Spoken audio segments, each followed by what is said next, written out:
Well, hello there, ladies and gentlemen. Karaoke Andi here. Good morning. I'm happy to be here again, once more, trading with you live. The EU session. You also will see me this afternoon, getting to the schedule. But first, the disclaimer. This is no financial advice. This stream and its recording is for educational purposes only. This stream is governed by the stipulations set out on Trader Tom's website, tradertom.com/disclaimer. So, last week in Tom's holiday schedule, where I'm helping him out, right? So you get me this morning, this afternoon, and I believe Tom posted that he will already do tomorrow. So in this schedule still tomorrow morning, we'll see. And then from the next week, it will be always Tom and me every Wednesday. All right. So, I started a couple seconds earlier. Now it's 55. I hope you're all awake and have time to watch this. So, before we look at the market structure, let's quickly trade the espresso.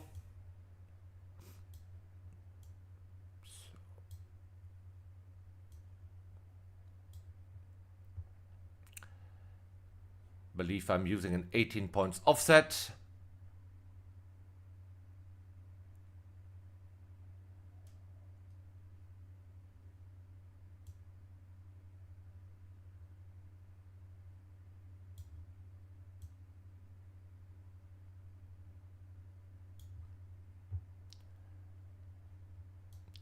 So there's a new software version out. And here is even an update available.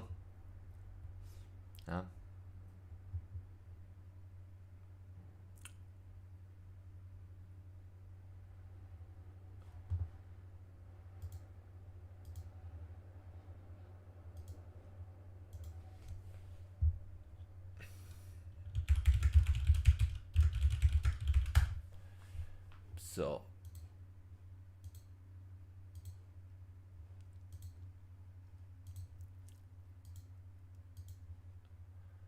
all right. Oh, I need to post the YouTube link. Yes. Almost always forget that. There you go.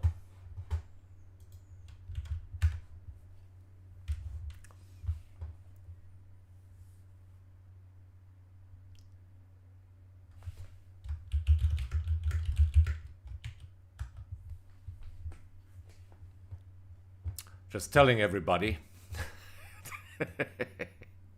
I have to make myself a checklist. So many things, you know, when you stream here. Tom's setup is rather complex. Streaming to 3 different outlets, 2 instances of OBS broadcasting software running simultaneously.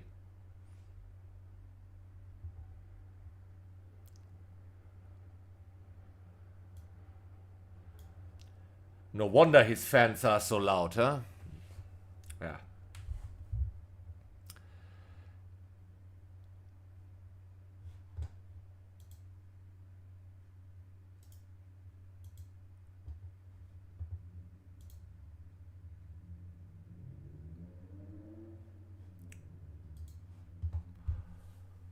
Ooh, look at that. DAX expanding. We closed 25,177.8. And guess what? A day before, we also plus minus 10 points. We closed around that area. So DAX didn't do much. Terrible session yesterday. Not easy to trade.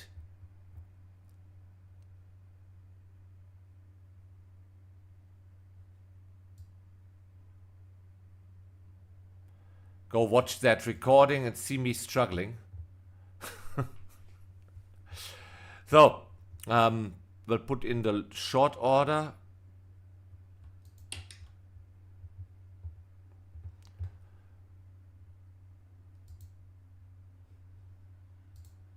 Okay.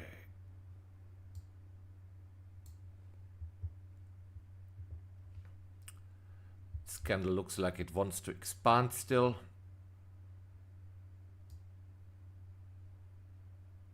So I have to make last second adjustments. Will probably not be able to post the entries in Telegram. Could try to make a screenshot. I always try that, and then I end up adjusting. Anyway, I have to get that order in now. Okay. Let's try it quickly. Boom, boom. Boom. And we're open. Ha!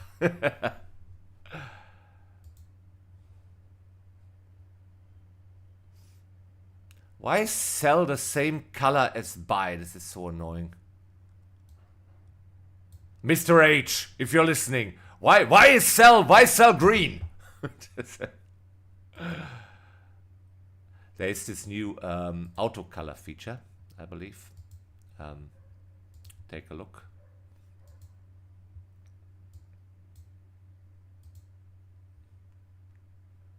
But where is it? Ah, under appearance here. Order lines. I can get blue and red if I want, so let's keep that for now. There we go.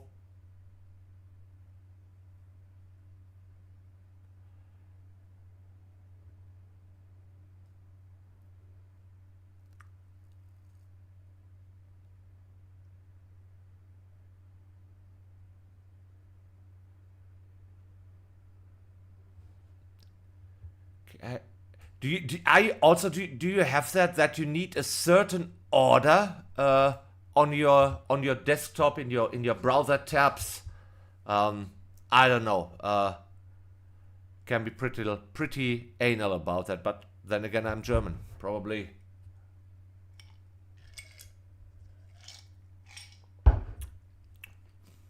Ordnung muss sein, huh?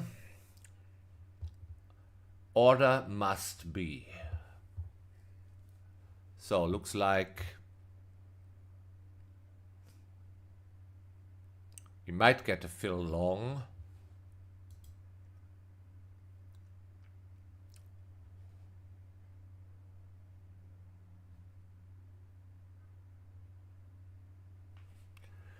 I mean, if we make it to the take profit, might as well assume there could be a gap close, huh? That's a way to travel.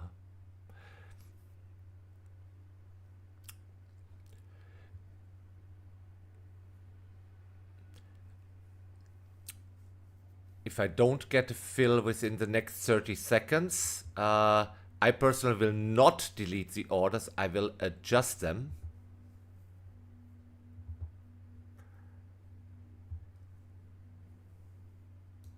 For that I will go to a 3-minute chart. So the lower end here represents the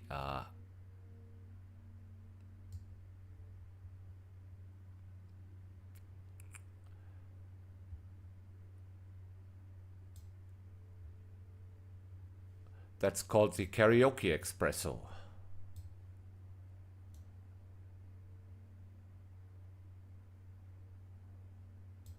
So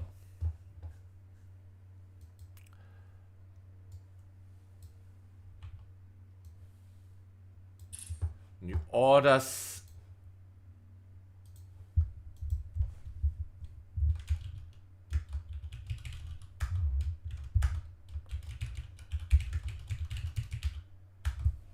So there we go.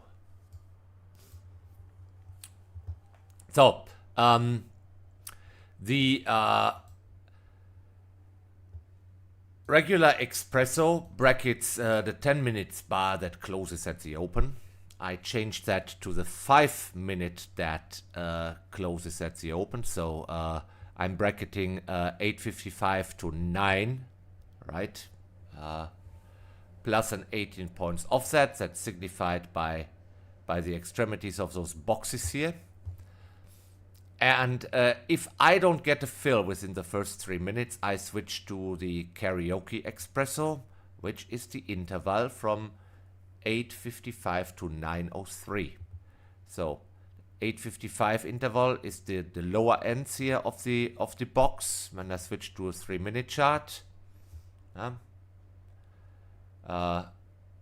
So basically I put the order then a point or 2 or 3 above the 3 minute bar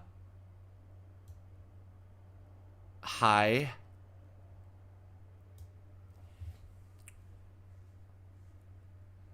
Why are no bar numbers on? Order filled. So we are long ducks on the Karaoke Espresso. Very rarely do I get that. So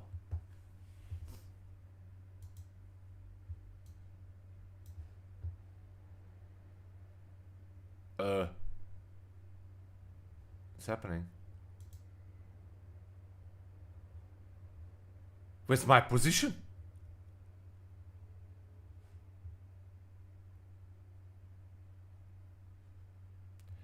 I don't see my position right now. Okay, there it is, but where is it on the chart? Where's my bloody position on the chart? Okay, I have to screenshot that, send it to Mr. H.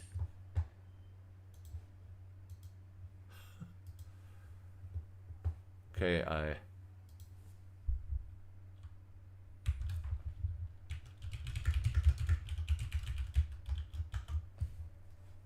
Oopsie daisy. Okay, I will. Sorry guys, I will put that to break even. What version am I on? Why is this?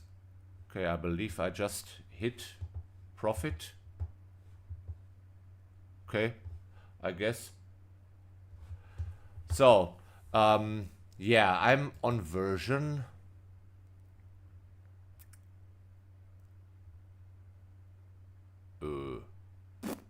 165. So, and I will reopen. Okay.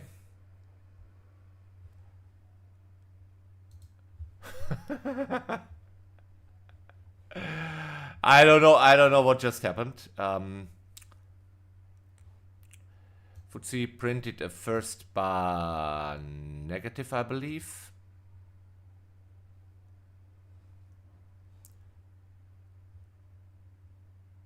But I will have to reload the charts. And I will do that off camera. So it's no education in you seeing me struggle with software.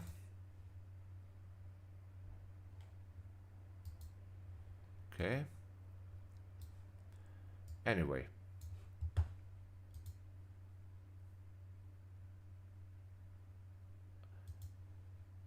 Thank you, Mr. H. I will go now and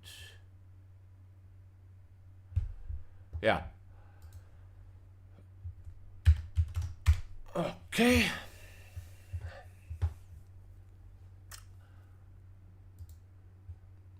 I guess got even slipped 20.5 points. Okay. On the Karaoke Espresso. So I hope you got the concept of the Karaoke Espresso.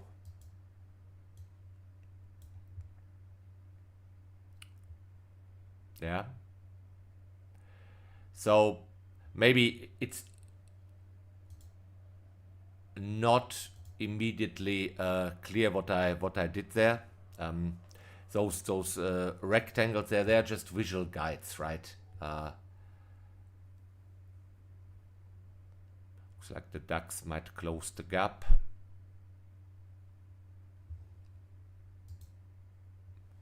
FTSE first bar negative. In a large gap down situation, first bar negative hasn't been really fruitful. I guess I will buy it. Let's go.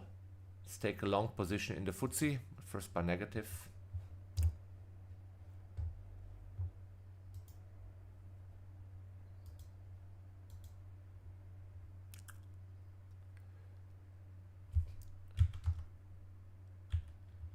Ten for 24.9.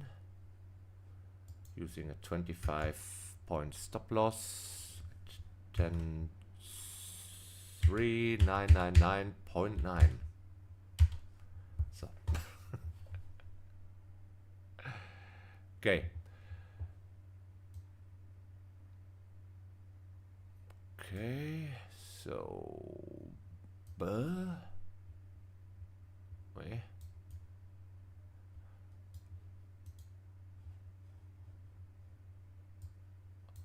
So here is my FTSE.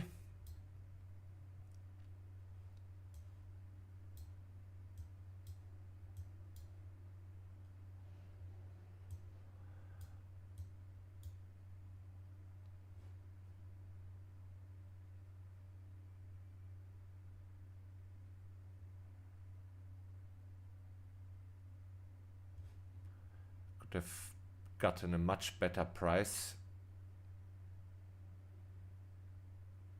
Oh, okay.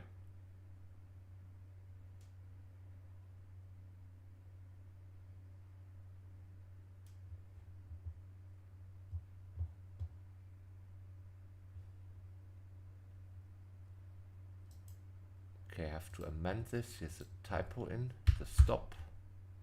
Stop is at 10,399.9.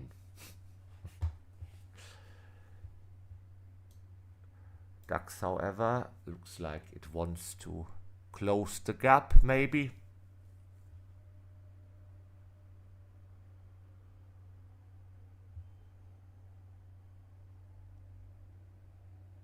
FTSE looks rather that I'm end up burning money here.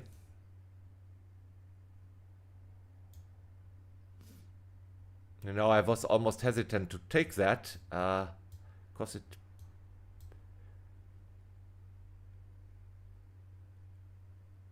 if it fails quite dramatically.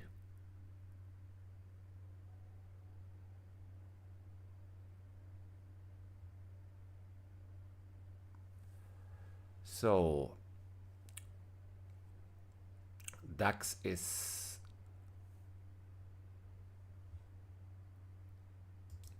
why is this size different? I want one. Very nice. Okay. Here I want 3. 1, 2, 1, 2. Interesting.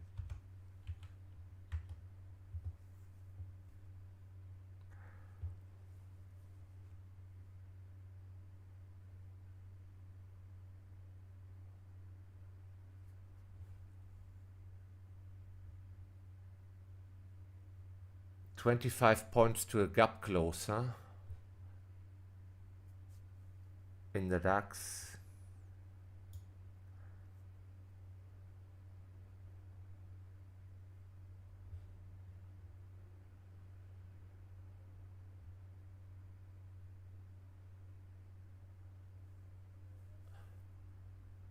Wow, FTSE is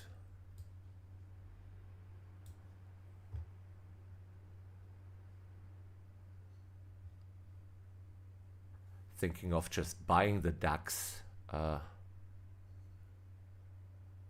this point. The gap close is pretty much on the table.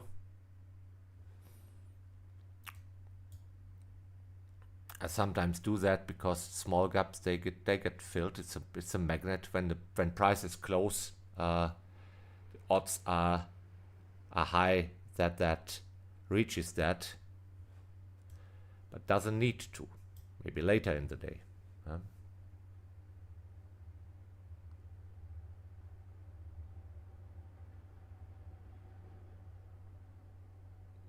FTSE fails dramatically.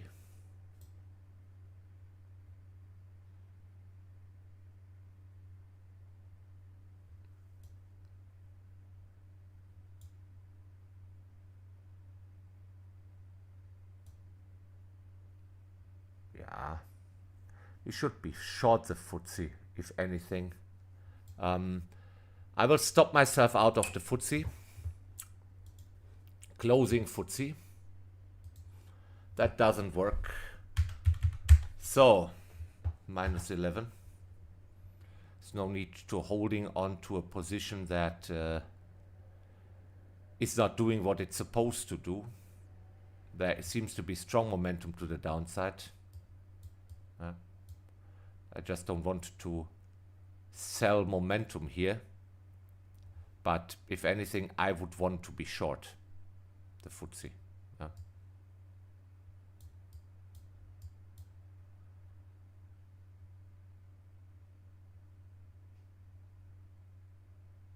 Yeah, that looks like it was a good decision to get out of that. So let's take a look at the DAX market structure.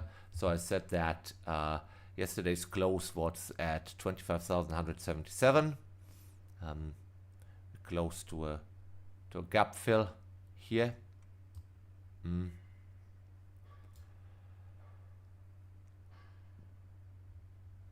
The day before close was, I believe,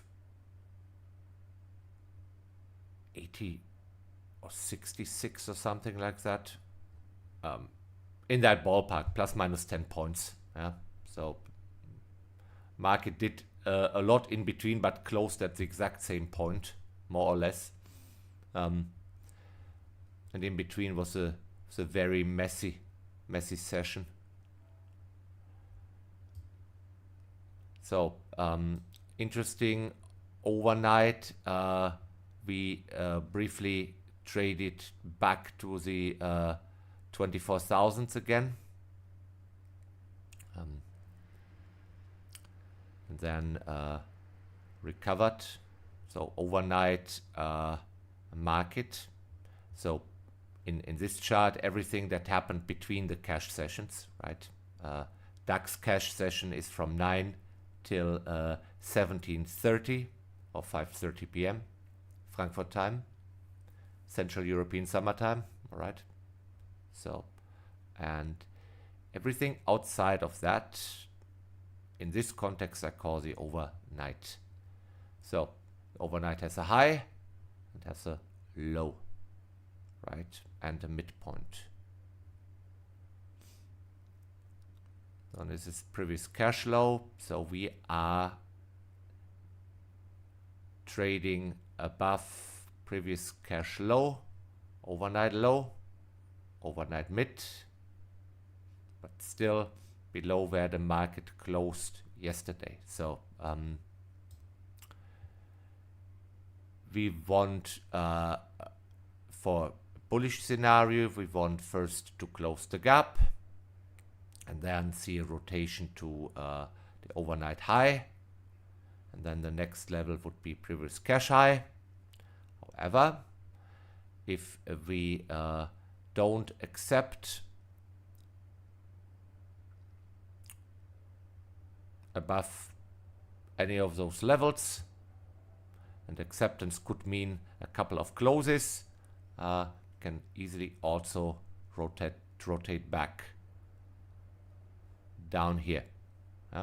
So that's the playground. That's what's happening. I don't know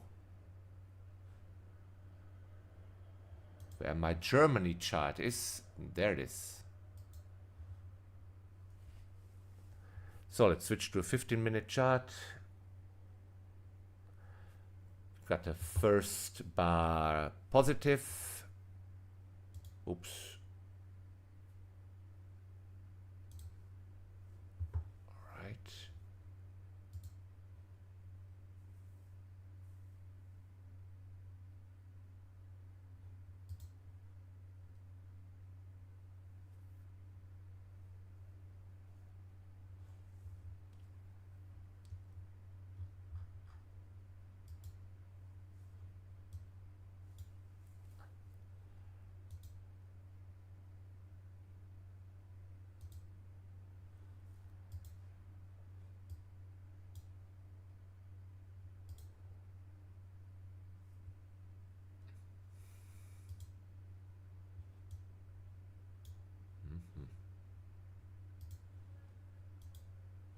I'm looking at old charts here.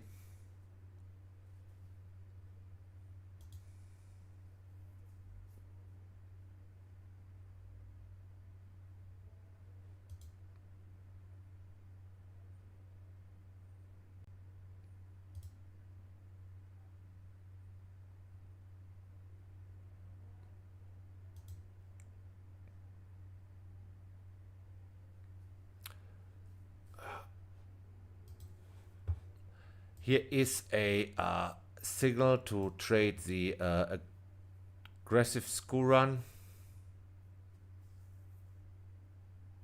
I'm thinking of taking that. No, kind of missed it.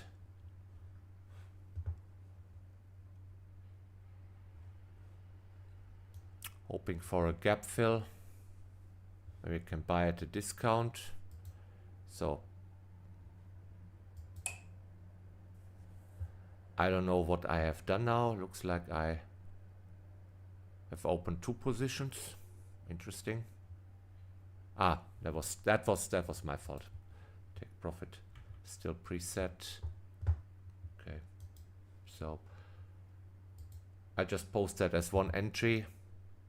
I will use a stop loss that is, oh bloody hell.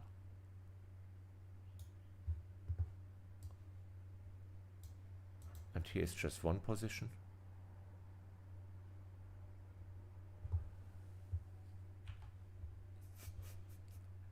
Yeah, I probably need to update this software.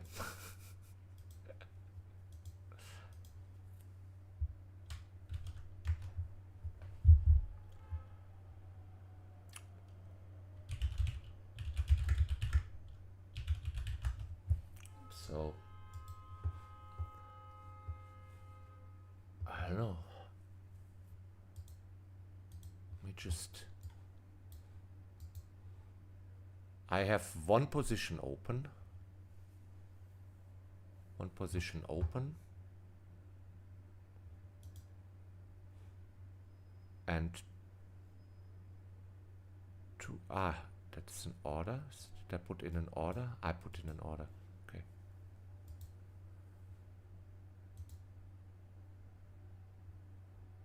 Okay. Okay.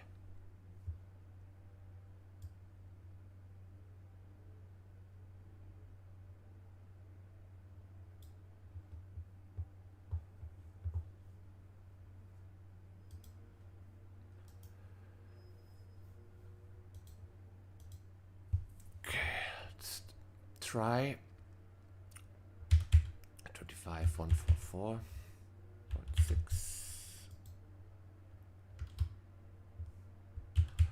25 123.8.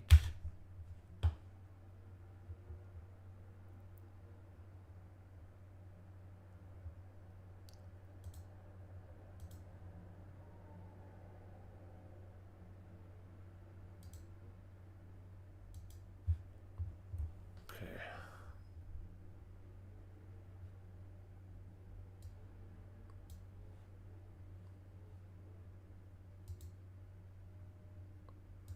Multicolor, blue, red.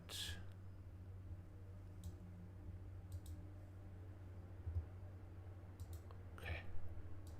So I'm hoping for a gap fill, and I'm hoping to get there via the ASRS. That's why I only use a tight stop here, 25 points.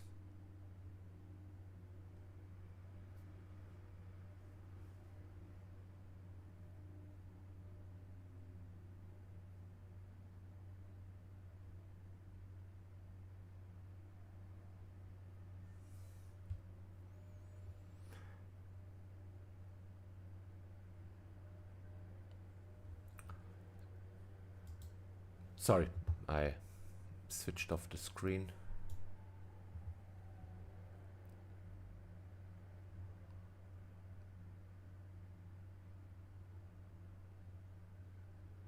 So here's the closing price. I put my take profit here. Stop loss is here. Open position is here. So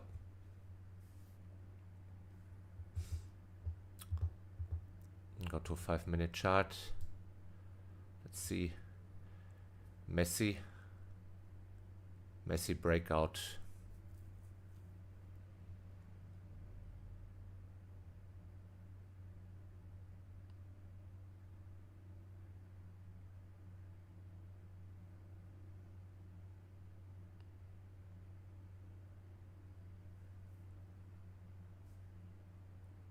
Signal.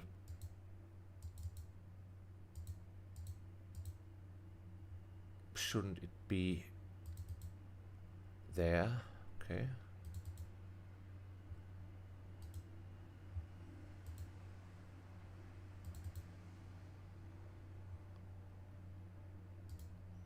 Why is that? Probably I click on that. Okay. Okay. It's probably with the offset, yeah.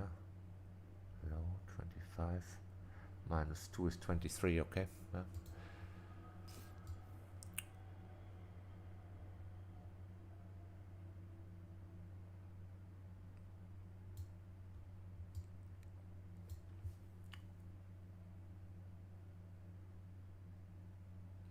But DAX struggling to close the gap.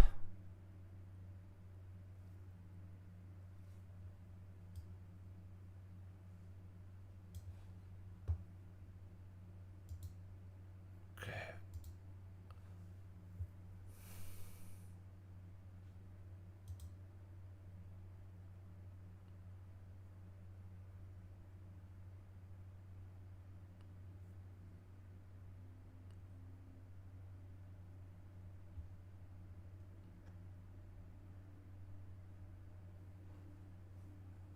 Okay, somehow managed to move the stop loss. It should be at 23.8.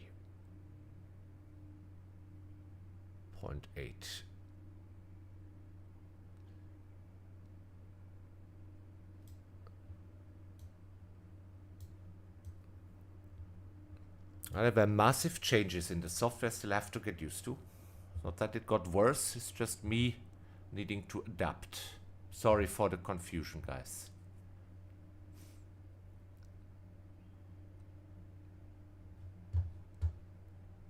Okay.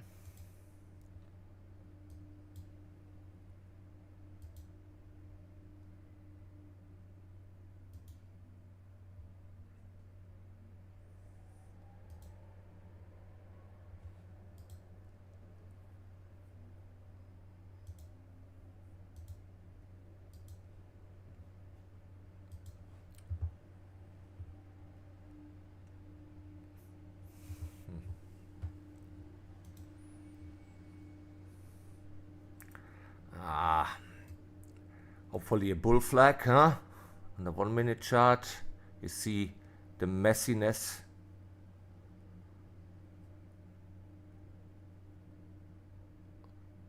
Basically bought a range top. Hoping we get up there. You can easily also poke down below here. Stop loss should be 4 points lower. Hopefully the slope here is correct. So anyway, we will see a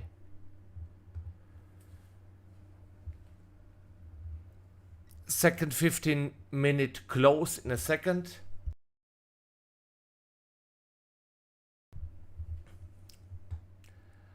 I had to sneeze, had to mute the mic for a second.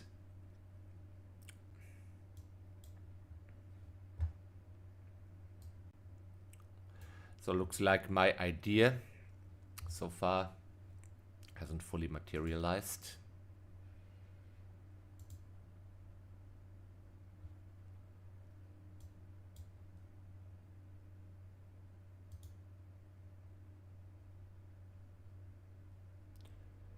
Oh.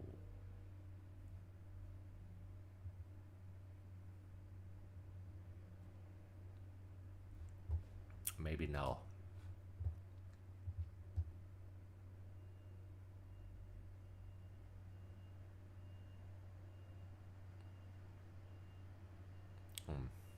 Okay.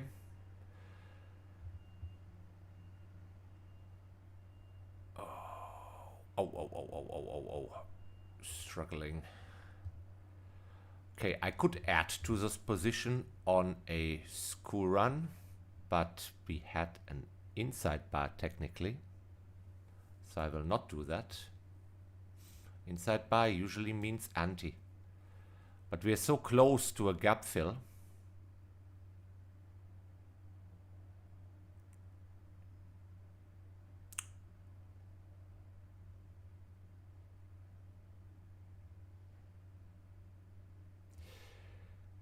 Second 15-minute bar close.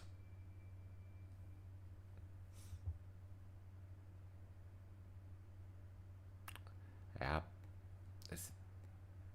it's just messy.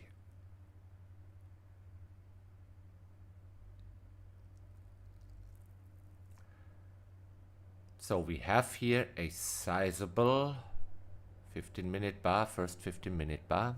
It's a large body. However, there is maybe 20% is upper shadow.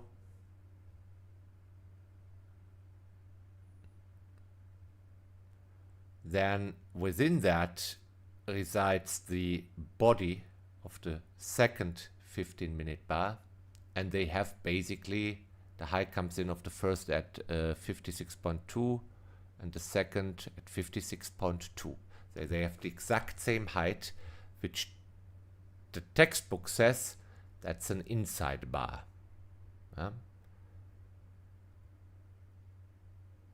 So I just got stopped out, unfortunately.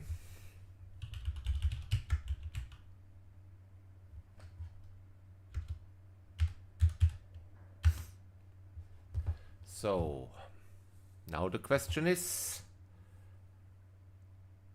what to do.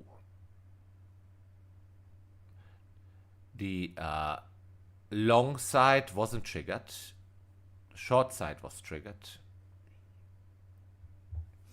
Maybe now would be the time to buy again on an anti.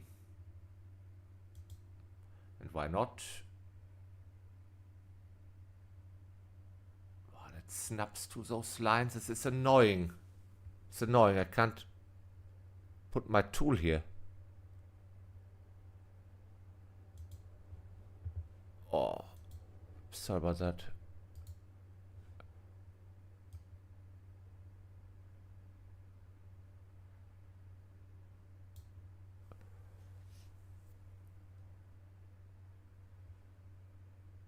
There's your 38.2 retracement. There is here the entry would be 50% of the school run. Nah.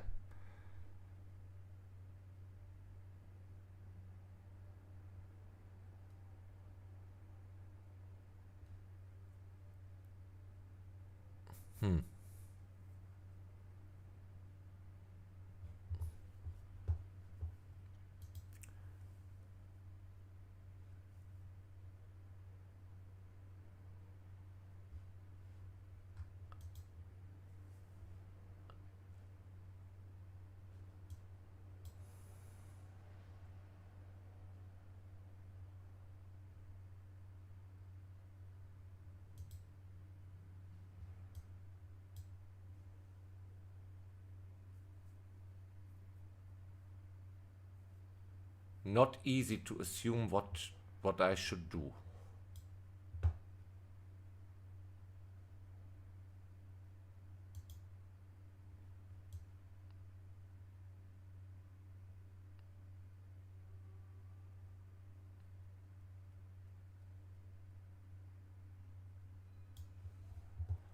So that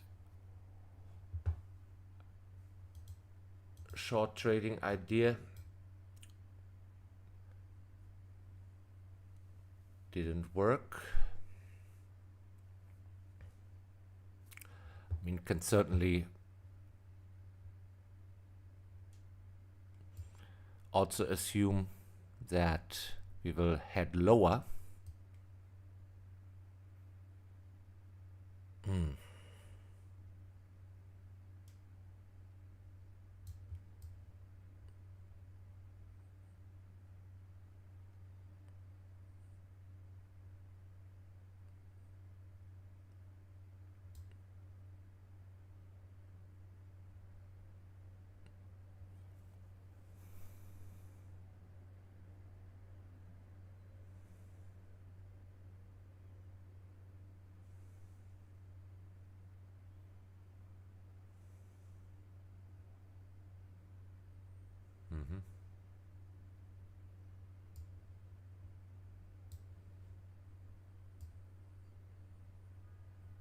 This battle is not over.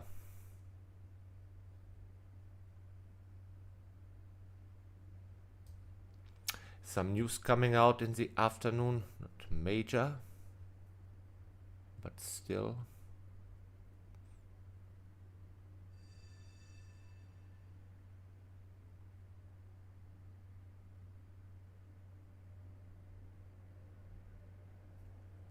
Not in a rush to do anything.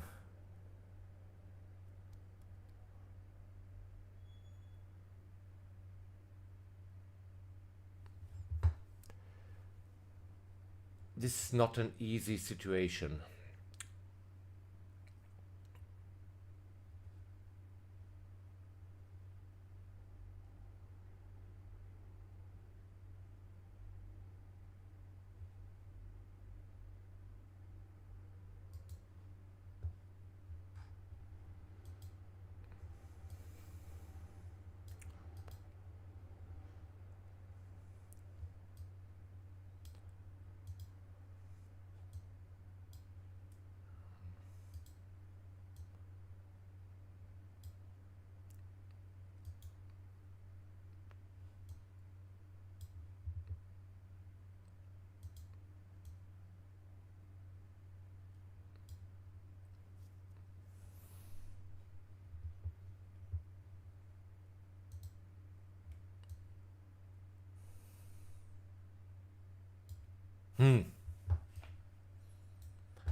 I think stand by, I will buy the DAX again. Buying the DAX again here.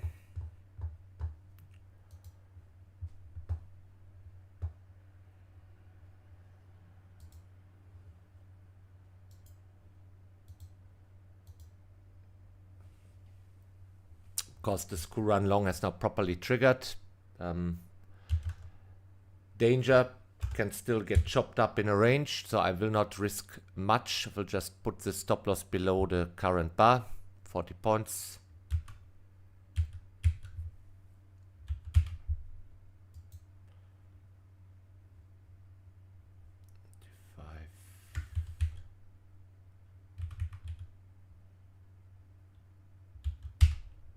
So, let's see. See where we get.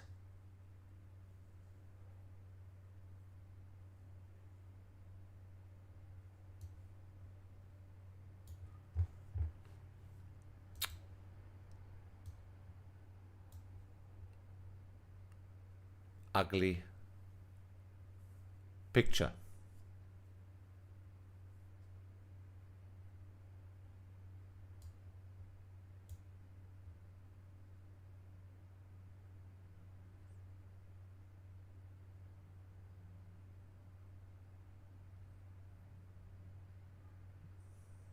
So not the best bull close, to be honest.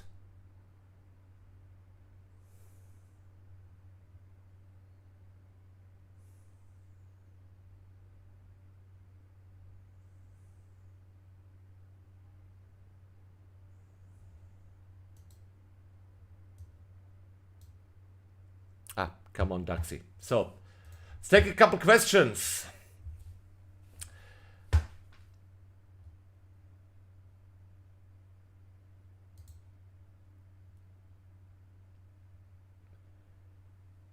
So, hi Andy, I have software version. Guys, related to the software, please address that to the Trade from Chart support. Okay. It doesn't help if you relay that to me and I would have to forward that. You can address it directly at the Trade from Chart team. Yeah. It's you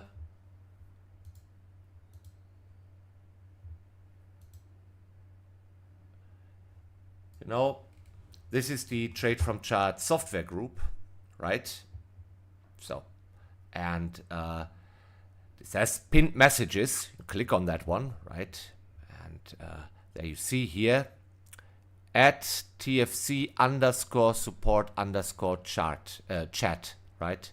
So that's the Trade from Chart support chat. Put anything software related there.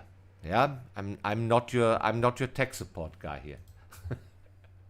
I'm a live trader who is in a losing position. Right, this might not seem like much, but it's my money here. So, all right, you're welcome.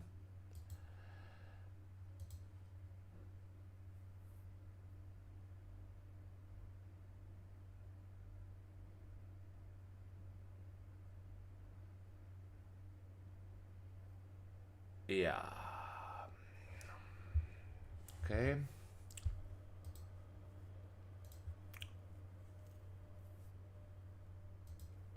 Good morning. How many points you taking espresso? Take profit. There is a standard 20 or you change always. I think if you want to trade it mechanically, seems like 40-20, 40 stop loss, 20 take profit seems to work quite well.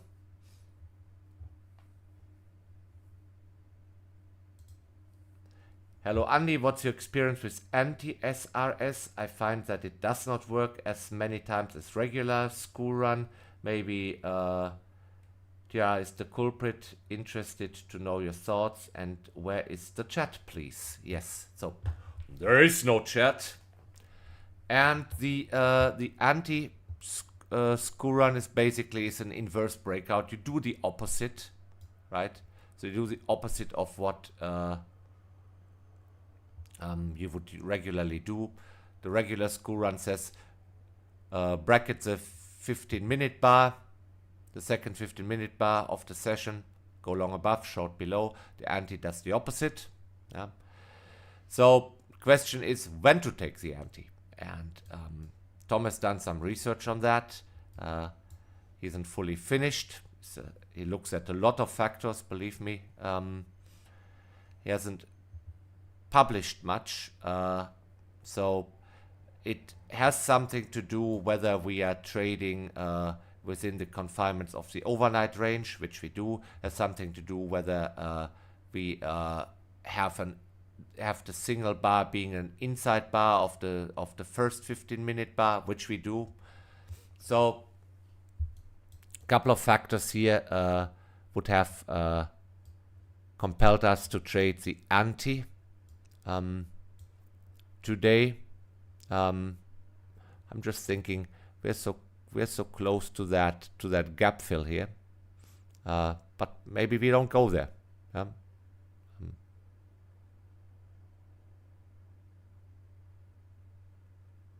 Not a good close for my position.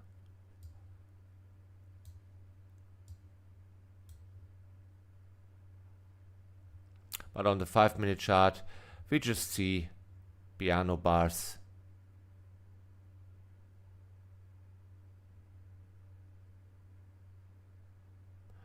I should have a stop loss rather down here.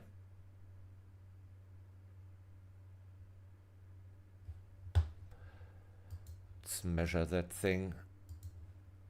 How much of a retracement do we accept? I will amend stop loss. Because we might see retracing to 50%.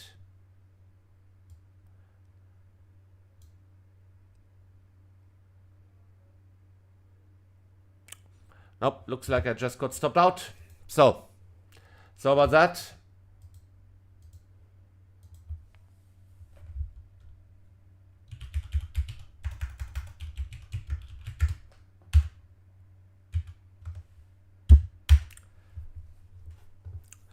So I will not take any more positions.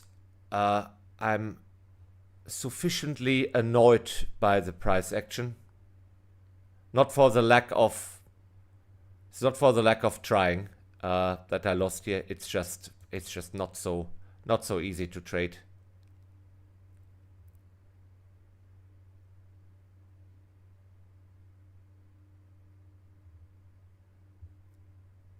Yeah. So taking a couple questions, and then we can wrap this up. So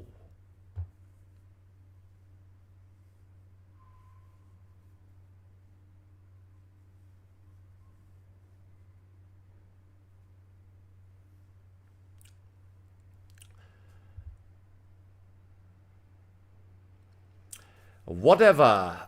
Where's your 5K account at? You have been losing so much. When can we conclude the espresso latte doesn't work anymore? Has it ever worked statistically? And not Tom kind of research, real statistical research.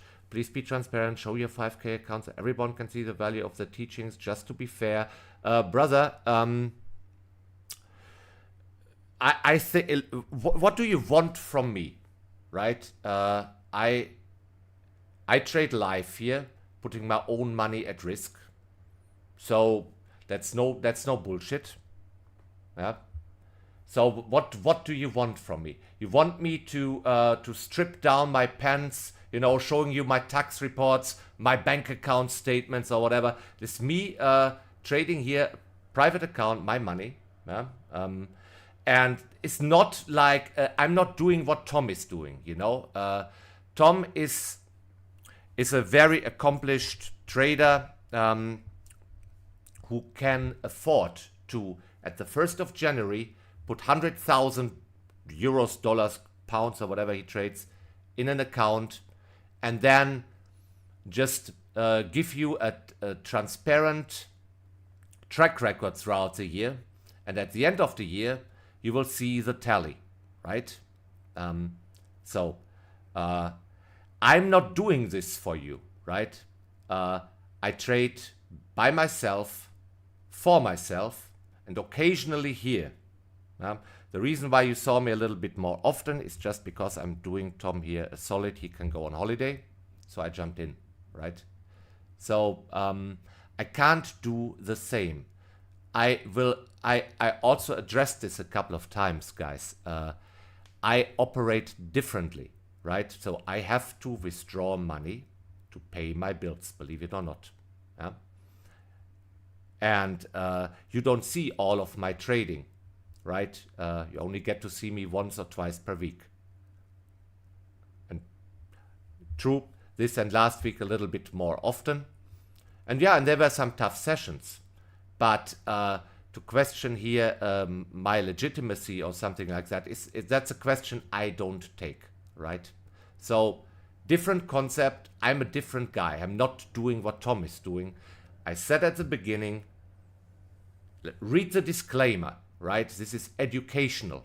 You are not here to follow me. That doesn't make sense. I'm trading here once per week on Wednesdays, right? That's my day. The holiday schedule here, that was just an exception. So once per week, that doesn't make sense, right? I don't know. Statistically, Wednesdays are my worst days. So wouldn't recommend that. Rather, take it as an opportunity to see a different trader than Tom, who trades similar style, execute, see me struggle here with live decision making, and use the opportunity to ask questions. I believe that is fair. Yeah? So there is no inherent value to my teachings, you know, when you attach that to a dollar value, right? You can't expect a trader to show up, trade live. You can't expect that to be, you know, always profitable. There will be losing days, losing streaks. I had also sizable winning days here. Yes, and I struggled the last couple days or so. It's all live, it's all documented, and that is real. So I don't know what's the issue with that, right? Use the opportunity to ask trading related questions. I'm happy to answer them. Okay.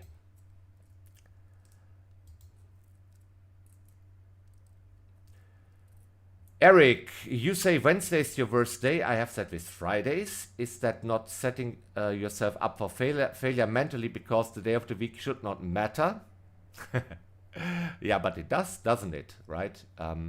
So if you think of it, there can also be technical reasons for that, right? So the setups that I trade are mostly really situational analysis types trades from Tom Hougaard's strategies, right? And those are breakout trades. Breakout trades over a certain bar, over a certain time frame, time range. So guess what?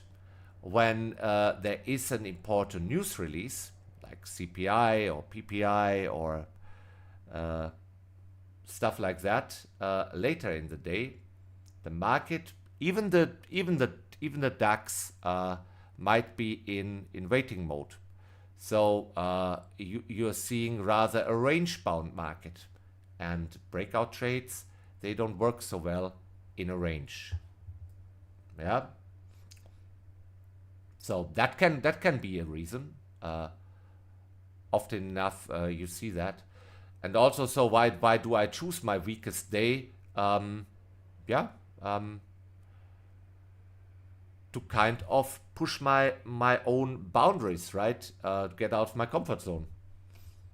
So I do that live. This is inherently stressful, but at least when I trade live, I will make sure that I'm well prepared, that I execute to the best of my ability, and so I have some scrutiny of a couple of thousand eyeballs on what I'm doing here. So much respect for trading so transparently. 99% can't and won't do it. Don't waste your time with the noise of stupid comments. It achieves nothing. Many thanks, and ignore the noise. Good luck. That was Nick. Thank you very much. Appreciate it. Manta says, good job, dude. Tom's channel, Tom's haters, so be strong.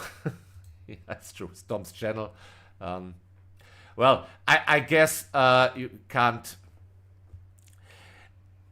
Look, I learned something.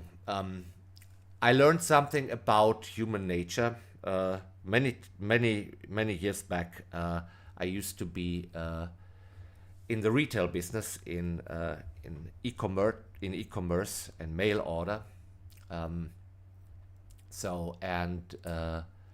I was managing projects as a freelance consultant. Right now, I'm just telling you from my history here. So we were setting up customer care structures, right? So that people could call a hotline. Yeah? Where's my order? And whatever. So, and then you would have their support structure, first level, second level, you know, escalation managers, and so far and so forth. And then you would look at data of thousands and thousands of customer service calls, and you would find out that there is a small percentage of people, small percentage, in the ballpark of 3%, who, no matter what you do, they will always complain. Even if you give them the goods for free, they find a reason to complain, right? And that's just human nature, and you can accept it as such, and just take it as it is. But the poor customer service agent, you know, he will get that. The problem is also with those kinds, they want to make themselves heard, right? So they're very verbal about it. And mostly, the people who are very satisfied, they don't say that, right? You order at Amazon, you receive your package, everything worked. You will not tell a living soul, right? When why would you? And that's a little bit the thing with when you're running a channel like this, like Tom does, that there will be people who will say that they're thankful, and like you do that with me. I receive a lot of messages, but I'm also suspecting because I'm the new kid on the block, and I started strong. You know, came in the first couple of days were strong winners. Now that new kid status wears off a little bit, right?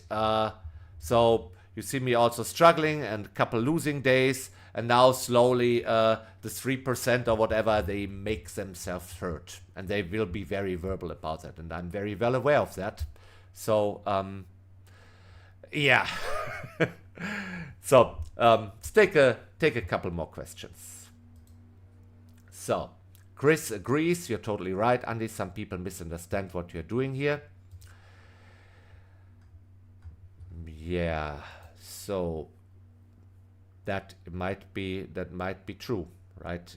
So there's just to manage your expectations, guys. I don't have 20 years, 30, 40 years experience like Tom. Doing that for 6 years, but believe it or not,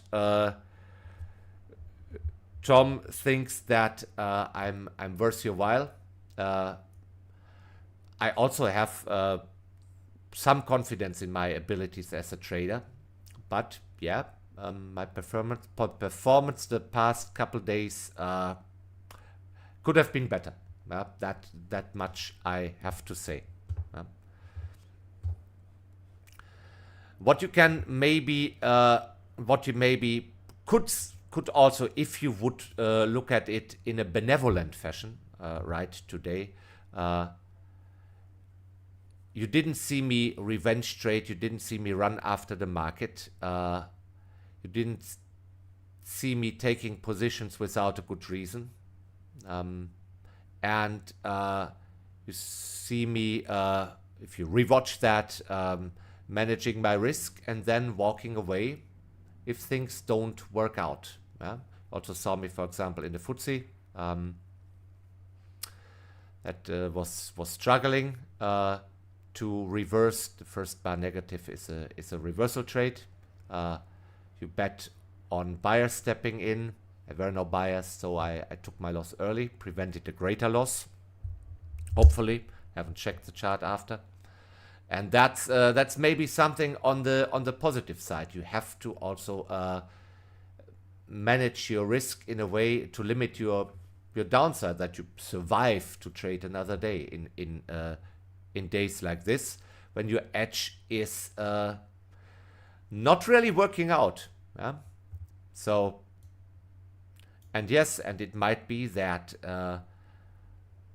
I will catch a larger move, but then I'm not here with you. You know, you have Tom every day, so that's a different situation.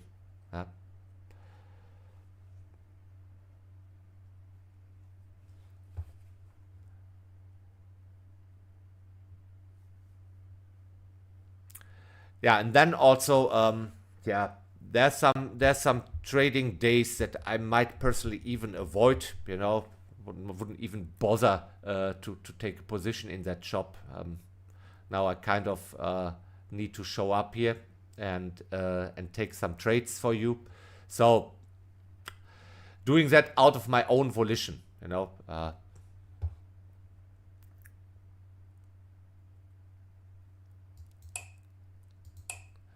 Personally, just bought the DAX again, but I will not post that entry or manage that position for you.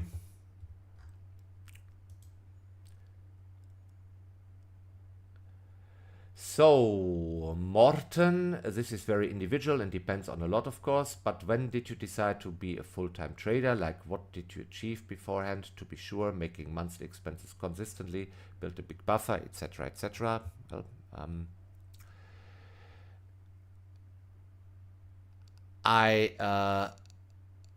as I said, I was a freelance consultant, and then that was very great, and then COVID came, yeah.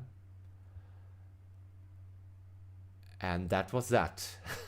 So the my pipeline was kind of empty. Okay, I will show you. So I'm long now the DAX, but that's just me, yeah? Me privately. So at one time you have to jump into the cold water, right? And maybe move until it's warm.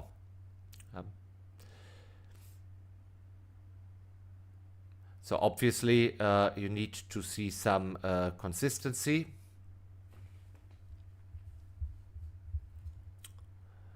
That comes with time. So Richard, and it's been a tough morning. Assume few people are around you. Sorry for that. Maybe talk about how you review the trades you've taken, how you learn, review, Eamon, about your approach today. Thank you very much. DAX just closed the gap and now trades back lower, back into the range. It's just what it is.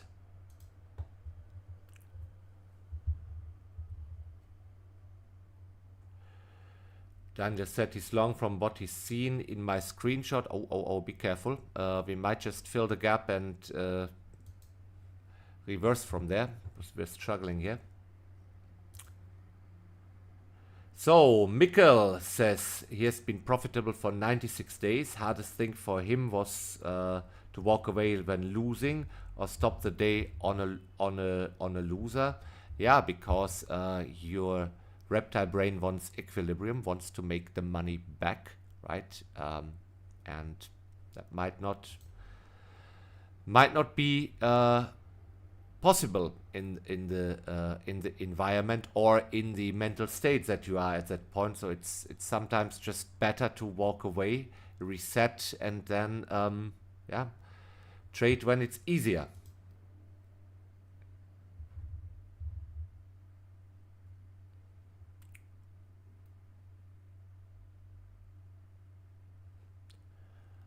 Right. So whatever DAX is doing there, it's struggling to trade any higher. So okay.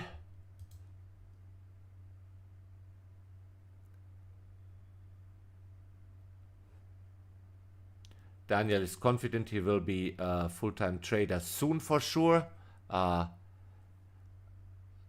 He likes trading. Daniel, I wish you the best of luck in all your endeavors in life.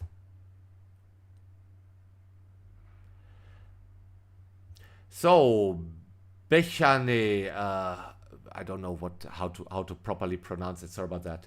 How can I sharpen my trading skills? Question. You're doing great job, Andy. Live trading, risking your own money, not easy. That takes balls. Well, thank you very much. That's also the thing, right? You know, I'm basically doing this for free, and I might lose money doing that, right? Anyway, how to sharpen your trading skills? Well, I guess by putting on trades and then with a lot of scrutiny reviewing what you did there. It's the only way.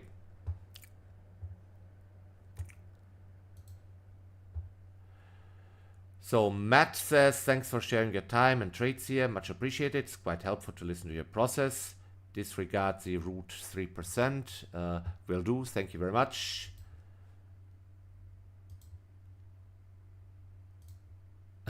Thanks for the session. Andy, don't listen to retards, says Optimus. Well, I acknowledge them as humans. It's part of their human nature. Maybe they're also projecting some of their own insecurities. So it's easier to believe the hindsight prophets, right? The fake gurus who are posting lifestyle shots and with driving rented Ferraris or whatever they do. Yeah, that's easier to believe. Or those who claim to have, like, I don't know, 90% win rate, or one trade per week, one model, one blah blah blah. Those guys. I know it's compelling. Everybody wants to make easy money, but the problem is trading is probably the hardest way to make easy money. Unfortunately.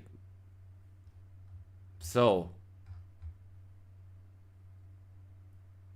and still, you might see Tom, you might see me, with periods where we struggle, and then you still scroll through Twitter and ask yourself, yeah, but why don't I get this 100% win rate that guy has? Or maybe this trading style is better. Maybe I should swing trade, or you know.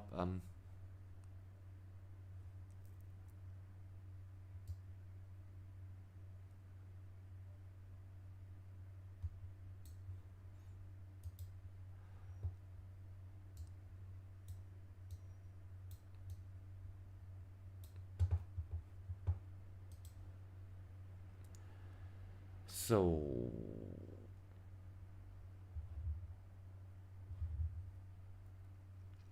Optimus says something interesting. I take it this way: if they are profitable traders, they don't need to listen to a word you say. They should know trading isn't a game, and as you said, easy money doesn't come from trading. Oh, well, I wouldn't disagree. Say this much: I wouldn't disagree.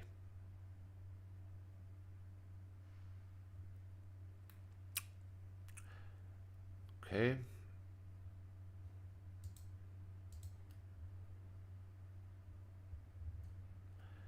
Owen wants to put that on his coffee cup.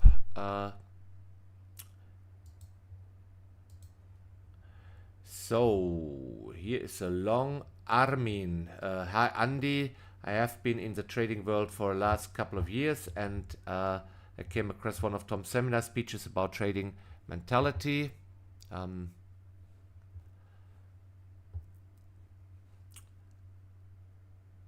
That was the day he talked about trading to winning positions, adding to winning positions instead of losers. Andy, my entire perspective on trading changed after that. Since then, I've watched almost every video on Tom's channel, and I've reached a stage where I'm at least not losing money all the time. Of course, I still have a long way to go before reaching true consistency and profitability, but the progress has been life-changing for me. The way you trade and your behavior towards the market are truly inspiring. Your discipline and mindset have helped me a lot mentally, especially when it comes to avoiding overtrading and staying out of revenge mode. There you go. Keep up the amazing work. I'm learning so much from you and honestly, I can't wait for Wednesdays. Viel Erfolg weiterhin, Andi. Du inspirierst mehr Menschen, als du wahrscheinlich denkst. Wow, that is very kind of you. Thank you for that, I guess. So, just so you know, I'm still long DAX, but I don't have a lot of confidence in that position. Just basically got in on momentum. Don't do what I do. Just showing you.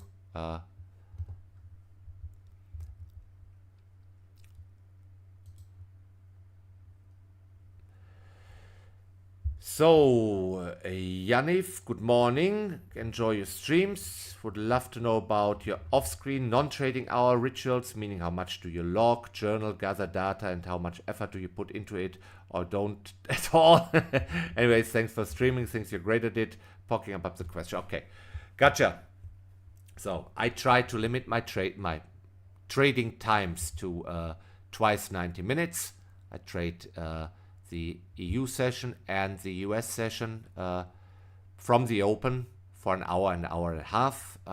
Should I be in a position, then I might manage that position a little bit longer. I might add to it, but I will not open any other positions right outside of that core time. So I try to get, even if I want to catch a runner, I try to do that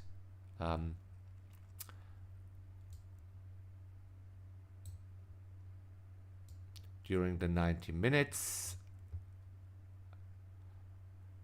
And that's yeah, that's basically it. And otherwise, I consider myself an intraday trader. I don't hold positions overnight, anything like that. It's really not my time frame. I trade the 5, 10 and 15 minute chart. Higher time frames for, of course, for orientation, to read the market structure. But yeah, that's it. So I get up quite early, also because I'm a father. I have kids, so they need to go to kindergarten, right? And then I prepare for the session, and I think DAX has just filled the gap. And after the session, I review. So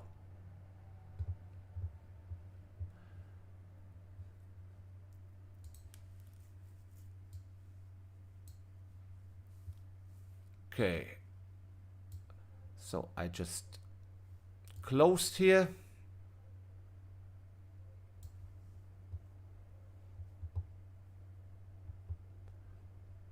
Made a little bit back for myself. I can show you.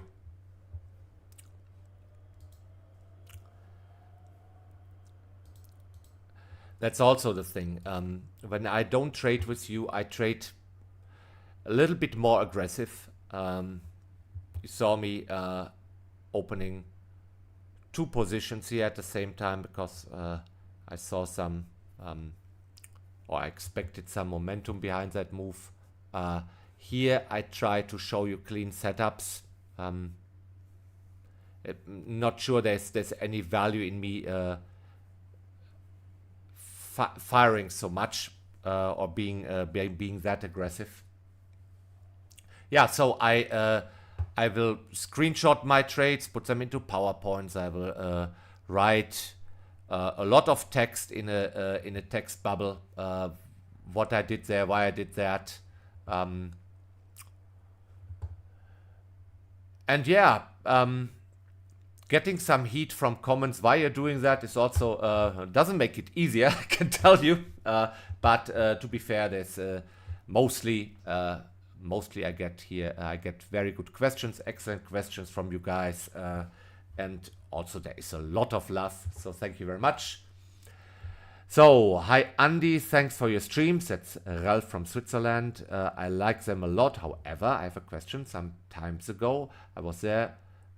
A rule that says that if the DAX is trading within the overnight range, one should trade the anti-school run. Is this rule not guilty anymore? Was it replaced with the inside bar rule? Yeah, so that's that I believe, ladies and gentlemen, that can be a little bit confusing. So I'm not sure if I am at liberty to spill the beans. I will tell you this. Tom has developed the school runs like many years ago, and I believe probably already like 16 years ago or so, and it has proven the test of time. And even when he was trading live in front of an audience, you know, there were no streams. There were just I remember there were just signals. Yeah.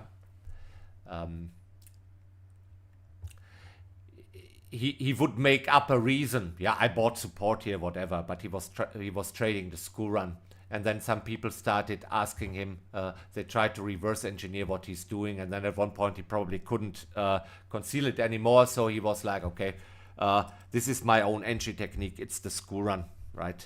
So, but the thing is, with every edge, you know, 10 years ago the DAX was trading, for example, at 11,000. Now we're trading at 25,000. Edge depreciation is real, and you have to constantly refine it, work it, adapt it to current market structures. So there was a time where the school run didn't perform as it did before, and Tom, who's really analyzing all of his trades and really putting a lot of scrutiny on his trading, he would ask himself that, right? What if I did the opposite here? If I did the opposite, if I sold here instead of buy, I would have made money. So, and then he would go back and backtest that against historical data. So, and then of course, but what's the criteria for that? What are the criteria when to do the anti instead of the regular school run? And I think an early idea of his was, and I believe he also published a little bit on that, is if the signal bar occurs within the confinements of the overnight range, the anti would perform better. Yeah. So I believe that I'm not sure if that was my own observation, maybe confirmed it with Tom, or Tom said that to me. Inside bar, usually anti. But let's put it like that. Even when Tom published that overnight range anti, those cases where the signal bar would poke out of the overnight range, you know, and then the candle would close inside, or it would poke out and close outside, you know. Those cases were not really defined. Yeah. So I can tell you this much: Tom is back on the drawing board, and he is currently looking at a couple more factors. So this is still, call it ongoing research, and I believe that once it's ready to present to you guys, he will most certainly do that. He's always shared most of his knowledge. Yeah. So that's why, but that also means that when we trade the school run, we have to, or I personally, I take other factors into account, right? So, for example, I wanted to to get long because sorry, wrong 50-minute chart. I wanted to go long rather because we're close to a gap fill. Yeah, so and at least go there. I tried on the aggressive school run. I got stopped out. Regular school run. I tried again off camera. This time it worked. But yeah, so I try to take into consideration market structure, all those levels that I showed you, overnight, last cash session high low, overnight midpoint, last session close, those kind of things. Yeah. So, and then gap situation, are we gap up, gap down, how big is the gap, what's the bar polarity, yeah, so that's maybe of the first and of the second 15-minute bar. Those are also all things that I try to in my head pierce a story together, plus the price action that I see up till that signal forms. Yeah. So that's you can say I trade it highly discretionary. You could, however, just trade the classic school run and yeah, and roll with that. So anyway, Gingerbread asks, hi Andy, just curious, do you get into phases of tilt? And if so, how do you deal with it? I feel that is my biggest downfall and it discourages me from going back to trading, as I believe that I can be successful for 6 and then get into tilt and lose all in one day. Yeah, and then brother or sister, it also depends, is that a broker account or is that a prop firm account? But also always buying resets, that also stacks up. Yeah, tilt is a state of mind where you don't want to be in, right? That's where you basically in a state of mind where you cause so much damage that you think, okay, that doesn't matter now. I just keep firing. Almost out of desperation, you ignore all the rules that you might have set for yourself. You take trades for no reason. You just blindly fire, and that's I think it's the worst state to be in. Certainly been on tilt in my early days. Also have lost a lot of money. I made every mistake in the book that you can imagine. So you need to find a way to work on the mental aspects of trading. You need to find those triggers. Yeah, what triggers that tilt, and also watch your body, because again that reptile brain up there is just a concept, right? A neurologist would probably say, yeah, there is a little bit more to brain anatomy, but just for the sake of explaining things, just as a mental model, right, so to say. So the oldest part of our brain that keeps us, that is responsible for our surviving, that sits directly at the neocortex. So, and your more developed rational faculties, they don't. So the reptile brain will always be faster. Yeah. So that fight or flight impulse or whatever you're reacting to there is just hard to escape. That's why it doesn't work like that. That you say, okay, I will just not overtrade. I will never go on tilt. Yeah, I will just stop trading after 5 losses in a row, and then you write that on your rule sheet or you put a little post-it note on your monitor. It just doesn't work like that. You have to work on the mental aspects that you have a chance So there's many ways to do that. Read Dr. Steve Ward, Mark Douglas. Mark Douglas, for example, also I believe that that David Paul kind of took inspiration from that 20 trade exercise, right, where you just condition yourself to good trading behavior, just to execute, put on the next trade without fear or hesitation, accept the outcome. That can help, or just map out your emotions, write it down, try to identify the triggers. Maybe your body is signaling you before that reflex kicks in, that something might happen. Maybe you feel like you get tense, or you clench your fists, or you breathe flat, or whatever that is.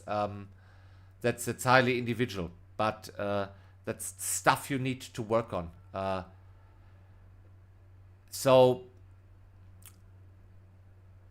And it's tough. So when you're in a losing streak, and that urge becomes just so strong that you want to make that money back, you want that mental equilibrium, right? You're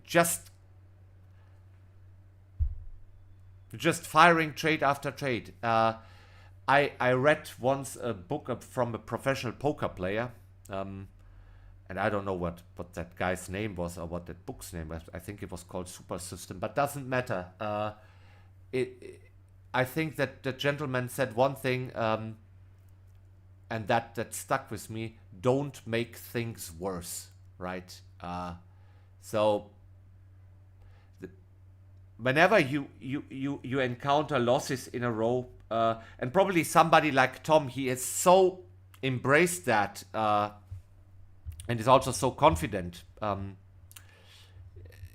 He will just continue trading, and eventually will recover, because that just is his personality. But if you're closer if you're just more at the beginning of your trading journey, right? So I can tell you that don't make things worse is a very good maxim. Don't assume you will make it back right now. Just walk away. Close down the PC, close the laptop, whatever you're doing there. Close your phone. Don't trade from a phone anyway, but if you do, close that. Physically remove yourself from that screen. The earlier you do that, the earlier you stop the damage, the better it will be in the long run. Yeah. So make a habit out of that, of walking away. Yeah. Walk away.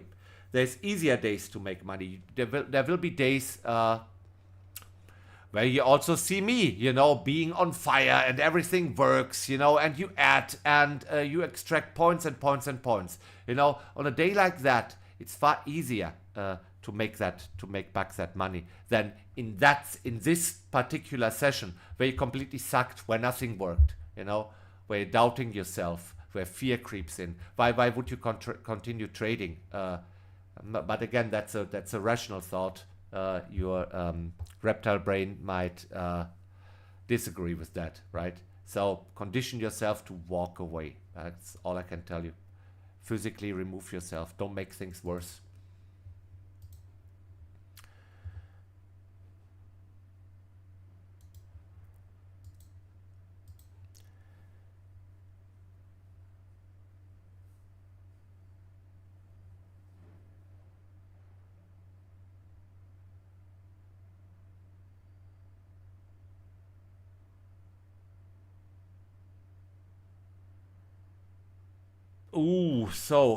Another gentleman from Zurich, Mr. P. Hi Andy, what your experience is known to over 90% of traders. That's where you show how you deal with your capital/emotions, etc. You are disciplined, so I would like to learn something from you. What do you think of Tom's book? How would you interpret the title? What do you say to Dr. Paul's statement, buy where the others have the stop loss? Okay, those are two questions. Right, so what do I think of Tom's book? I think there couldn't be a better title because that title really encapsulates the essence of trading. You see that little bit of heat that I got here from viewers was always regarding my performance here on a short-term time window that I'm with you. What's your account size? How much do you make? Are you really profitable? How long do you, that's all a mindset that is not really fully developed to be ready for to be a profitable trader, right? A trader needs to be able to lose with grace. Doesn't mean that you let every trade run into stop loss if it clearly doesn't work out. Cancel it. But you have to inevitably, you're playing a game where there will be losses, right? You have to accept them. There will be drawdowns, there will be losing days, and you have to embrace that. That's the thing. And only then, when you're unaffected by those losses, and if after carefully reviewing that is all within the parameters of the risk management and strategy that you're doing, then you have the mental capacity to actually also extract points and money from the market, right? So buy where the others have the stop loss. I think he said that in the context where Dr. David Paul that the best trade is sometimes the hardest or not the easiest or something like that on the lines of that. The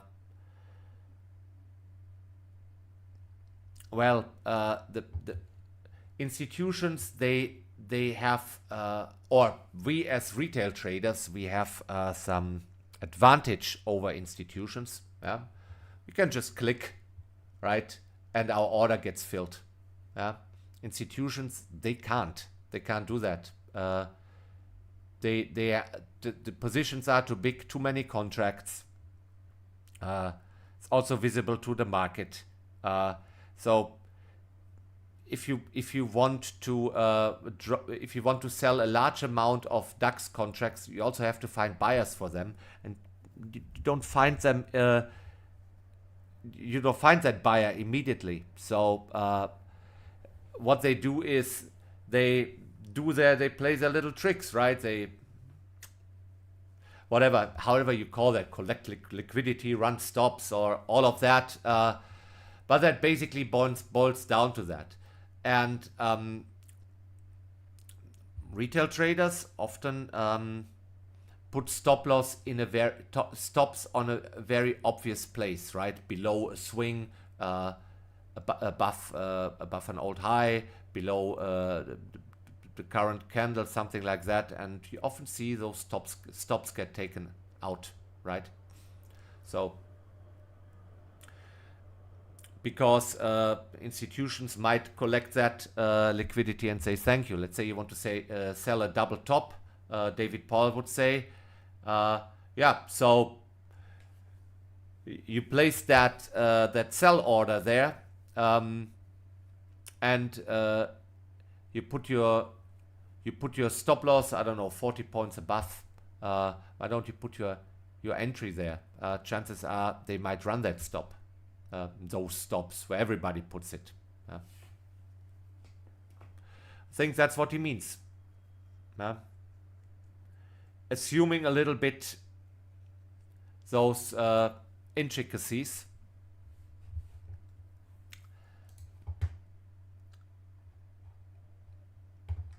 So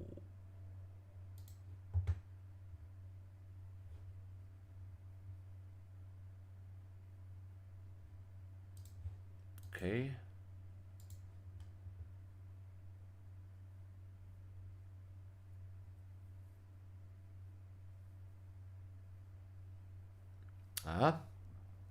Bart says, mind the statistics before you decide to trade for life or for a living. 18% traders profitable during the first year of trading, 1% profitable during a period of 5 years. Those are the statistics provided by the broker. By the way, great work, Andy. Love your videos. I mean, that the odds here are highly stacked against us is apparently clear. Just go to any regulated broker's website, scroll down, and then you will see 87% of our clients lose money. They write that there. They have to.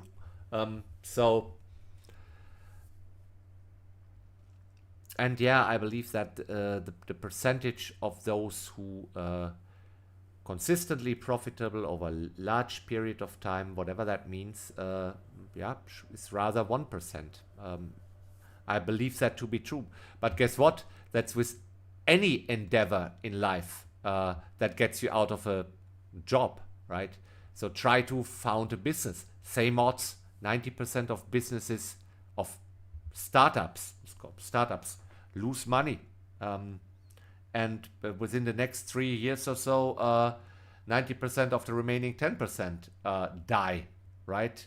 No, 90% die, and then 90% of remaining 10% die within 3 years. So that leaves you with 1%. So same odds, I guess. So, but you know, I'm on Twitter, and when I see that sometimes the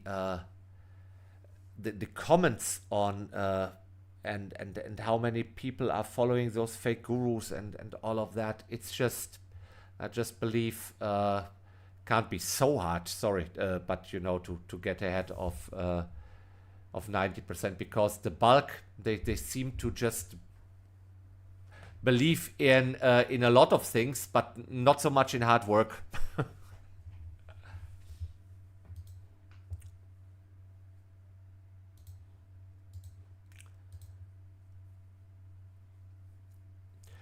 Hey, Bembeke. Hi, Andy. Have you ever tried trading with order flow, footprints, any other stats? What's your take on this? Share your experience if it worked. Well, I haven't. I know a gentleman who does, and does that very well. Combines that with price action, German trader. But I haven't. Basically, you would need level 2 data. I don't get that via the charting package from my CFD broker here. Usually you get that with futures brokers. Basically, the contracts traded, some are visible to other market participants, right? So you see more of, you simply get more information of what's going on. The thing is, I believe that at one point you have to decide that you know enough technical analysis, right? And you should rather work on your mindset, on the mental aspects of trading, because I don't have any stats on that, but I believe it's worthwhile to quote Dr. Steve Ward. He gave that talk on that stage during the day trading symposium that Tom organized a couple of years back. He asked the audience, right, how much do you think mental aspects of trading do matter? So how much do they contribute to your overall profitability or ability to make money in the markets? And the audience puts that in the ballpark of 70%. So if it's 70%, why would you bother learning all of that technical analysis? You should if you want to learn spend 70% of your time, of your learning time, on trading psychology. Yeah? That is the lesson, right? So I worked myself through Al Brooks. I probably studied Tom's material inside out and backwards. You can assume that that I know all of that. A little bit Larry Pesavento, ABCDs, Gartley patterns. I rarely use that at all. I sometimes take out the Fibonacci tool to measure retracements, but that's about it, ladies and gentlemen. Yeah. So, and I decided that's enough. Analysis paralysis, says Frank. Yes, that's what I'm talking about. Super stream, Andy, thanks. You're very welcome.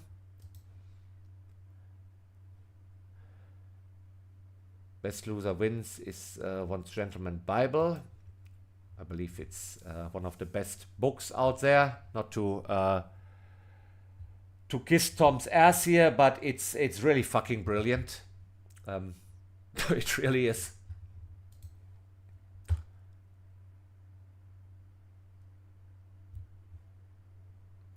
Yeah, exactly.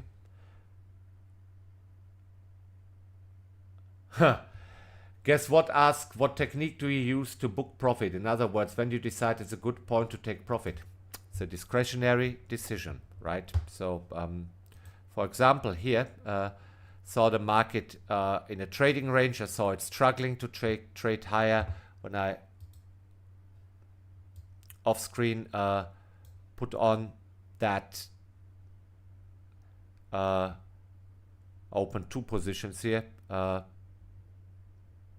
I closed at 177. Guess what? Here at the gap close. So that's that is basically structure telling me that. An old high, old low, a magnet like a closing price. So that's a structural decision. Sometimes also out of experience, you could probably also measure that in terms of ATR or whatever, you know. Also in relation to how big the range is. So how many points can you realistically expect if you get a 50 pointer in the DAX? Oh, I was quick enough to mute my mic. That would have been loud. Sorry. I just had to sneeze. So if you get a 50 pointer in the DAX, that's sometimes worthwhile taking. Yeah. 100 points anyway. Sometimes it's like that. Or when you see that, just from your experience, how the candles move, that momentum is dying out. Yeah. But it's also, there's a philosophic aspect to it. I believe that, for example, Tom is taking profit sometimes just for the stream, right? But I think in his own trading, he just has that habit of just staying in a position. And should it be profitable, instead of closing it, when he gets the urge to close, the antidote for him is just to add, right? So when he gets the, you know, it's just doing the opposite. So he gets the urge to close, he adds, right? So I would rather call that's not really a technical reason or mathematical or whatever. That's not based on structure, or that's just a philosophy. So doing that makes sure that when there is a big move, yeah, he will surely be in there. Yeah.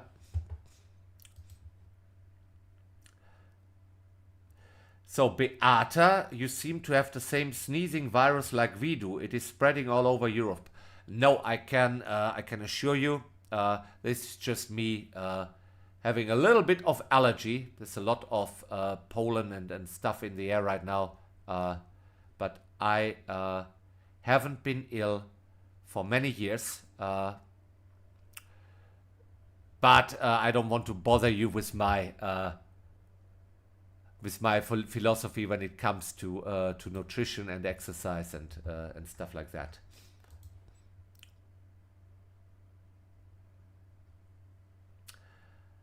Bembeke asked me, what's my favorite food? Name your top 2. Right now I'm back on the carnivore diet, so I eat beef every day, and only that.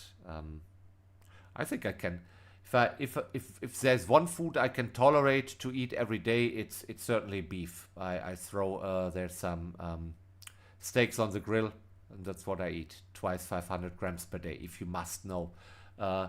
Couple of weeks ago, I reintroduced carbs to bulk up a little bit. So yeah, I think spaghetti bolognese, bloody hell, with a lot of parmesan on top. That could be or some Tex-Mex chili con carne, or some German Sauerbraten, if you know what that is. It's marinated beef, slow cooked. It's like it's falling apart with the it's really great.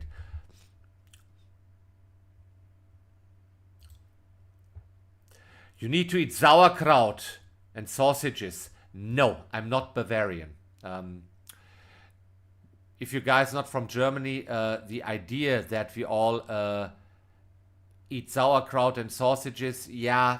The Bavarians, they just they're guilty for that. They just have the better marketing.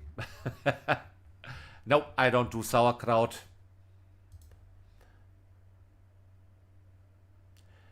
Beata has been doing low carb and carbs on days when her workout is more cardio focused. But why though?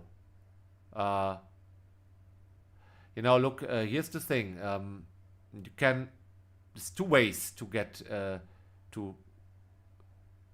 energy from burning carbs or from burning fat. When you're in ketosis, you burn fat. Well, that's what I'm in right now.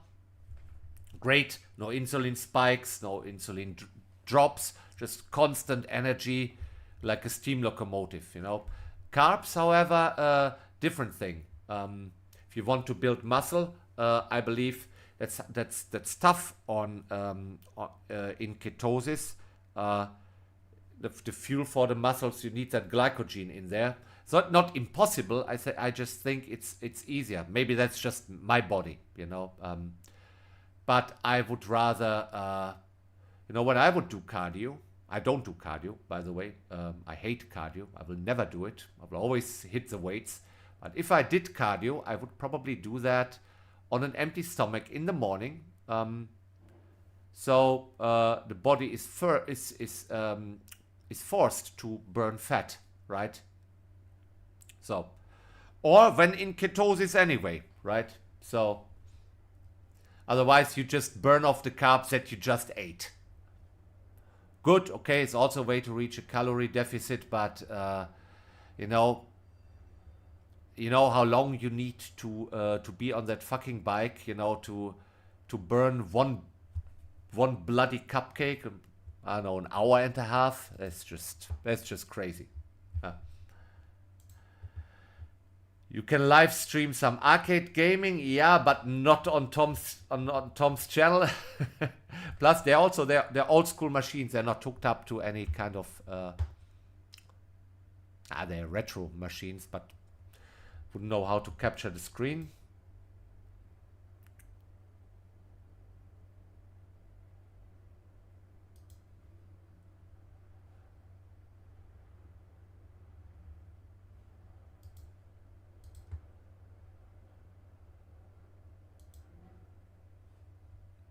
Okay.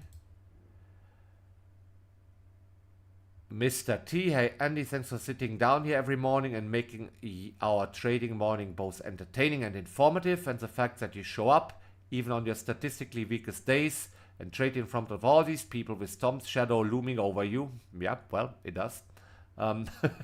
Speaks volumes about your strength of character. Yeah, that's a comment I like. Don't let the trolls get you down, and keep up the great work. Thanks for your time. I really appreciate that. Thank you very much. Andy, don't get distracted. Okay, there's actually a lot of discouraging messages. I don't read all of that.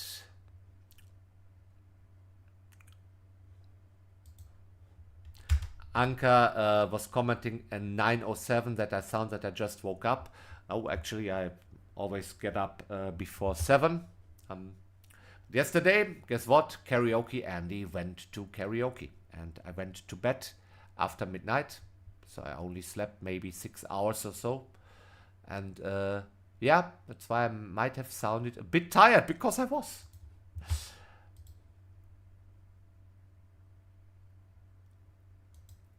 Oh, here's a gentleman called Chris. He says he competes in men's physique shows, and he agrees that morning cardio on an empty stomach to lose fat is the way to go. All right, so look at that. I never had a personal trainer or anything. That's just me being mindful of my own body, but it seems to be universal. If a professional confirms that. So Beata says, okay, because she's a woman, apparently for a woman her age, keto is not optimal anymore. It's been doing that for 10 years, and with age it stopped working. Okay, so still works for men, but apparently for women not so good. So I cut cardio to minimum to support my heart health and started lifting weights. Seems to work. Beata, if I may ask, how old are you? Maybe it's interesting for other people what works. We all need to, I believe, if you want to trade for a living, you need to be physically active. You need some outlet.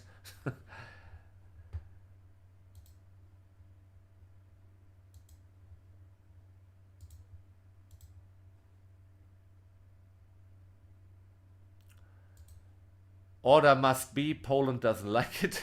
Okay. 38. 38 is not old. I'm 49.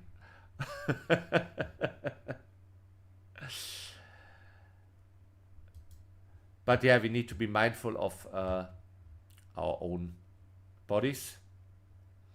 And yeah, that's true. So when I talk about ketosis and stuff like that, yeah, it's just listening to my own body, what works for me. But it's true. I'm not female. I'm not 38. So what works for me doesn't necessarily need to work for you. So if you were only allowed to trade one setup for the rest of your trading career, what would it be and why? Yeah, I believe that is a fallacy. There is no such thing. There just isn't. As I said, Chris, 10 years ago the DAX was trading at 11,000. Now it's trading at 25,000. Now we have conflict in Iran. We have a war in Ukraine. We have Donald Trump as a US president. We have Friedrich Merz as a German chancellor. There's a very unique playground, and I believe the market is right now is very irrational, very news driven. It's been for a while.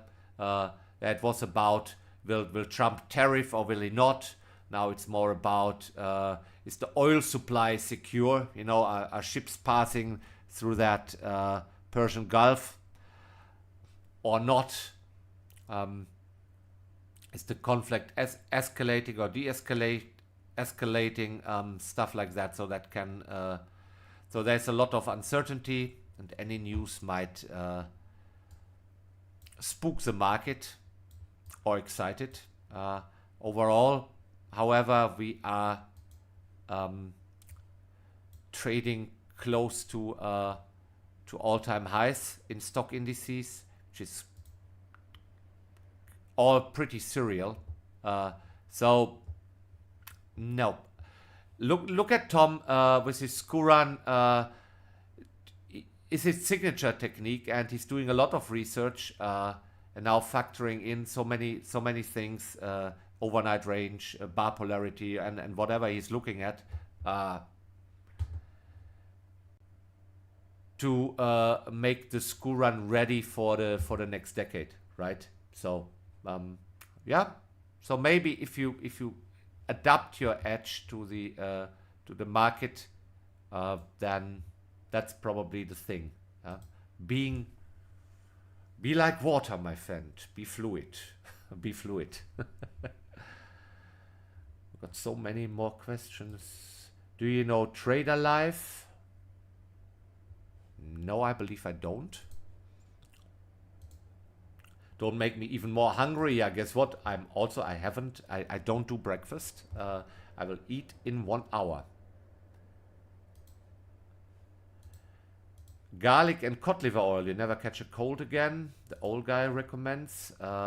Probably. But I don't eat garlic because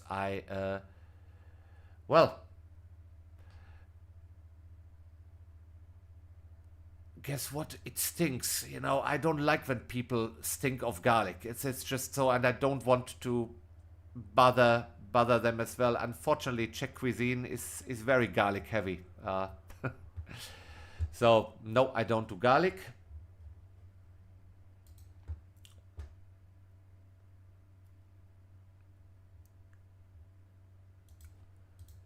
Okay.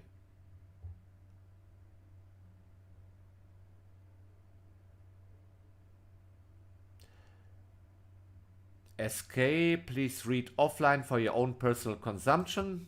Okay. What's your opinion on prop trading? I think I have I've dedicated quite some time here on stream. Okay, Felix, the short version is there used to be trading firms who let you rent a desk, and eventually they would give you capital to trade. This were the original prop firms. Nowadays, when you refer to prop firms, you mean Apex, FTMO, the Fivers, stuff like that, right? So where you buy a challenge and or a reset, and should you pass that, you are eligible to payouts, right? So I'm just saying, be careful. You making money is as a trader, you receiving payouts is not in the business interest of a prop firm. It just isn't, right? So their money in is to sell challenges and resets, yeah, and the money out is paying you payouts. So, right, and they have to pay that out of the pot of collected challenge fees. So it's not like a broker. A broker makes money from you winning or losing, but if you win, you keep on trading and you pay those commissions, right? So broker gets commissions and fees, right? So different interest. However, of course, I'm aware there are B-book brokers who might hedge you or take an opposite position. However, they do that with thousands of clients, maybe doing the opposite. But yeah. Anyway, so here's Mark says to have some kind of sport exercise is very important. He wrote that in capital letters for traders. Why?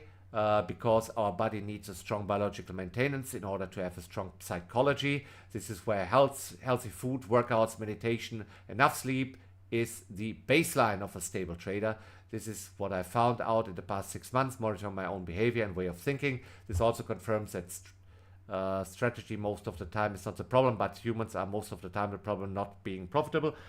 Since that, I haven't changed my strategy the past 6 months.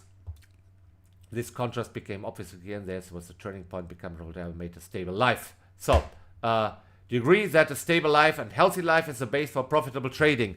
I wholeheartedly agree. However, couple of things. If discipline alone would be sufficient, every gym bro would be a millionaire, right? So there's a little bit more to that than just to eat well, train well, and sleep well. For example, I don't meditate, I don't do cold plunges, and sleeping well. You know, when you have kids, let's say stuff is a little bit more challenging. Also, when you get older, I'm 49, so exercise is important for a lot of reasons, and you know, I feel immediately what I put in my body. Bloody hell, 25 years ago I could just party for 3 days straight, you know, and eat junk food and whatever, you know, and drink, and I would get away with that, you know, and I could show up next Monday for work. I've done that. This doesn't work like that at all anymore. I feel like in my 20s, but only if I put the right stuff in my body. So nutrition is really is majorly important. Sleep, I wish I had more, but with kids, not that easy. And training, yeah, I believe in strength training. I believe that's important for men at my age. It's important for longevity. It's important to keep testosterone levels up, and that's that. Yeah, but I agree. If there is no discipline, if there is no healthy lifestyle, this is a performance sport, right? You have to be there and focus.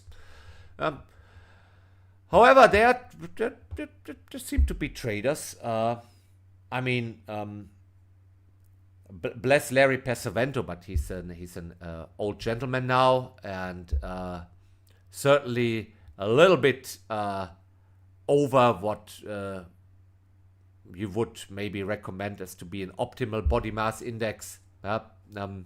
So that guy still extracts points. So at the end of the day, maybe it's all relative, but I believe,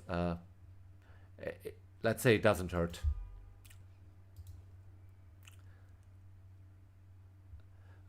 Webpro Knedlo Zello, yeah.